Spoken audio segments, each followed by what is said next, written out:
Greetings. In this video, I would like to discuss the concept of investing in skills. Here's what I mean by that. Let's say you want to be excellent at analyzing music. Well, if you invest 20 minutes of practice to analyzing, let's say you take Bach chorales. I actually highly recommend that. It helps you to learn the bass clef, which is useful for arranging piano music. If you ever get involved with church music and you're learning part singing or teaching it, it's really great to be able to fluently read the bass clef as well. Bass clef is useful for a lot of reasons, and I would just encourage you to do the work. It's not too terribly hard, and if you gradually invest, it's just going to become easy eventually, which is kind of the goal. So, invest 20 minutes of practice to analyzing music. And eventually, analysis is easy. Now imagine how that would impact your guitar playing.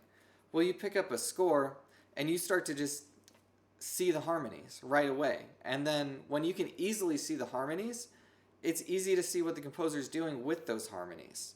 So it's sort of like starting with your notes are your letters, and then your harmonies are your words, and then what the composer does with those harmonies is like a sentence. And then you take that whole piece of music and it's like a paragraph or a story. And if you can rapidly assimilate this information, then you're going to be a much more skilled musician. In fact, you're going to memorize music far more easily if you have a strong ability to analyze music. And it's not a matter of working really hard at it for a couple days. It's more a matter of teaching your brain how to do this skill by consistently chipping away at it over the course of several years. So if you have a habit of just investing, 15, 20 minutes a day to analyzing music, in a couple of years you're going to be great at it and you don't need to invest in it anymore. The same applies to reading music. Classical guitarists are notoriously unskilled at reading music.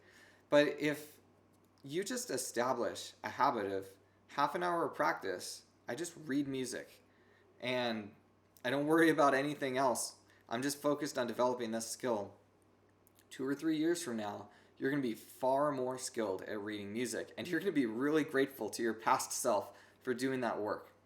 So, growing as a musician, there's so many skills that we need to tackle. And if we can just strategically invest in like 6 or 10 different areas, several years from now, you're going to be very skilled at all those different areas.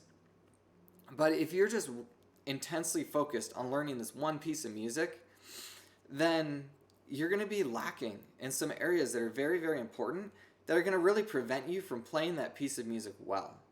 So we need to diversify. I like to use the example or analogy of watering a garden. Let's say you have a garden, you have 20 different plants. Well, if you water one of those plants, some other ones might get a little bit of water seeping over and helping them grow a bit, but that one plant is going to be just rocketing out of the ground, but the rest of them are going to be suffering. Whereas if you just water each of those plants a little bit, they're all going to grow. Now when you practice, you need to water all of your plants. If you do that, you will grow and grow and grow, and you will be a well-rounded musician. But if you are myopically focused on the wrong thing, or one thing, which is the wrong thing, then you are not going to be well-rounded, and your growth will not be what you want it to be. So strive to be well-rounded and water that garden. Thank you for watching, and I hope this is helpful.